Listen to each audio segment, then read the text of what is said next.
এক গাধা বাঘের সাথে তর্ক করছে। বাঘ বলছে ঘাসের রং সবুজ, আর গাধা বলছে না, ঘাসের রং নীল। তখন গাধা বলল, আরে ভাই, তর্ক না বাড়িয়ে চলো, আমরা দুইজনে বনের রাজা সিংহের কাছে এর সমাধান চাইবো। সে আমাদেরকে বলে দেবে তুমি সঠিক না আমি সঠিক। বাঘ বলল, চলো যাই। তারা দুইজনে বনের রাজা সিংহের সামনে এসে দাঁড়ালো।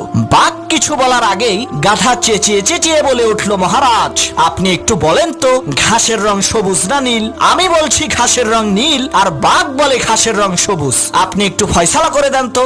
সিংহ বলে, এই ফয়সালা পরে করব, আগে বাঘের ফয়সালা করি। সিংহ বাঘকে উদ্দেশ্য করে বলল, বেটা বেকুব, তুই এই বন থেকে বের হয়ে যা, আগামী 1 মাসের মধ্যে এই বনে প্রবেশ করবি না।